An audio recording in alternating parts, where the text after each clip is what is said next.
Business in the 217 here on the WMAY Morning News Feed, connecting with Michelle Ownbey from Springfield Business Journal as we do each and every week to get an overview of some of what's happening in the Springfield business community and beyond. Michelle, thanks for taking time. How are you?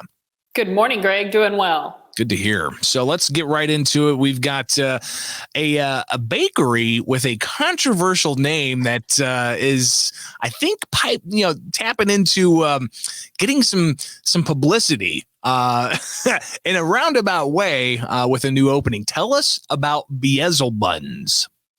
Yes, so Beelzebunz, the so-called Satanic bakery as they're known, just opened up a brick and mortar location downtown. And it's funny because just last week we were talking about the fact that Jerk Shop Go had relocated a few doors down. They moved into the former Talkology 101 space and almost doubled their kitchen area and seating area. Well, that former Jerk Shop Go space did not stay vacant for long because that's where the new bakery just opened. I had a chance to chat with owner Bonnie Jones, and she says it is definitely tongue firmly planted in cheek. She says, we're not sacrificing goats or anything like that. But, the chocolate cheesecake is called Black Mass, and it's all kind of a play on words. She's actually been a vendor at the Old Capitol Farmers Market for about 5 years and previously had a commercial kitchen that she was operating out of. But this is her first retail location. So Farmers Market fans will not have to be disappointed in another week or two and when it's all over and go through the winter without their bakery fix. Their Beelzebunz bakery fix. Yes. That's where I've seen a lot of buzz about Beelzebunz is from the farmers market. So to see them take what was something just, for a select audience at the farmers market and now making a brick and mortar store, I think really goes to show how an entrepreneurial spirit can propel somebody to actually get into one of those vacant downtown buildings. Michelle, what kinds of things are they going to have? You mentioned the chocolate cake. Is it going to be cakes and just pastries and donuts and bagels? What are all they going to have? All the things you mentioned, although Bonnie said she specializes in offering a lot of different vegan and gluten-free options. She says they're happy to accommodate anybody with dietary restrictions or just picky eaters for that matter. She said that was really a niche that she saw a need for in Springfield, and she wants people to have a better relationship with food, which was also part of the reasoning behind her name. Traditionally, Beelzebub is the demon of gluttony, and she says she doesn't want people to feel bad if they indulge in an occasional treat, eat that bagel or donut or whatever it is and enjoy it and move on. We're talking with Michelle Ownbey from the Springfield Business Journal about some of the things they have their eyes on and report on every week here with the Business in the 217.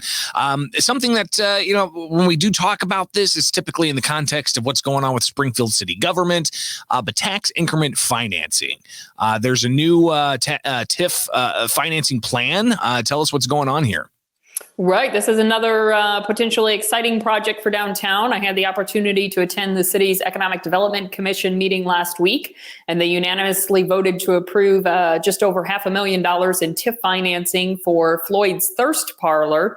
This is a pretty major project. The total project cost is estimated at $1.5 million, and the owners do already have a commitment from a local bank for the other million. So TIF will cover about a third of the project, which is pretty standard. But essentially, they want to significantly expand their kitchen space and then also add a rooftop bar and seating area. So it would almost double their square footage to about 3,000 square feet. They said that, the owners, Andrew Denton and Jeremy Bredemeyer, spoke to the EDC and said they're really looking at tweaking their whole business model. They would expand their operating hours. So they would start opening at 11 o'clock and offering lunch. They would be able to do events, fundraisers, that kind of thing. And they said they're looking at bringing on 26 additional full-time employees. So the plan is to have things up and running by next spring, maybe even in time for St. Patrick's Day. And while the construction is underway, they'll be hiring and training the new folks to have things be able to hit the ground running. Sometimes tax increment financing it can be a little convoluted, but it's good to see that how these dollars ultimately do get used goes to benefit the community by helping out some developers and some entrepreneurs in the Springfield area. Michelle, we talked about this previously, if I'm not mistaken, but somebody's set to retire from the insurance business. Tell us about the date certain that we have now. Yes, so October 31st, end of this month, is the last day for Bill McGee in his State Farm office on North Grand. It's been there for over 3 decades, and the office will continue operating. State Farm will have a new agent that will take over that physical location. But Bill's been at it for a while now. He started his career in teaching and said that he still considers himself an educator. He's just been educating people in a different way. And kind of a cool story, his very first client was actually one of his teaching colleagues, and she's stuck with him all the way through the end. So we wish Bill well after many years in the business and an enjoyable retirement. Godspeed for sure. Michelle Ownbey with the Springfield Business Journal. In a moment, we'll tell you how you can get a copy of the Springfield Business Journal and subscribe to their Biz Bites. But just to take a brief moment here, big development, downtown Springfield, Vinegar Hill Mall, purchased by Conn's Hospitality. This is exciting news.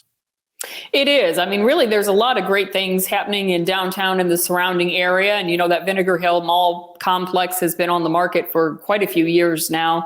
The only operating business is Pawn King. And my understanding was they already had something in the works to relocate. But, that gives the Cons a blank slate. So in some ways, that can be a good thing if they can just start fresh.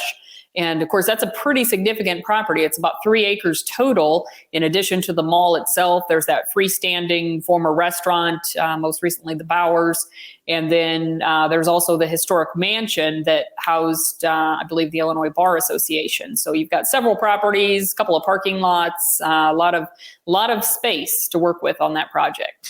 And a lot of potential as well. Excited to see how that's going to develop over the years ahead from Conn's Hospitality. Michelle Ownbey, Springfield Business Journal, here on the WMAY Morning News Feed. How can we get a copy of the SBJ? Well, you can go to springfieldbusinessjournal.com and sign up to get the print edition delivered to your home or office. And of course, you can also sign up for Biz Bites. That's our weekly newsletter, and it's free of charge. Comes to your inbox every Wednesday with a roundup of what's happening around town. Greatly appreciate your time each and every week, and we'll connect again soon. Thanks, Greg.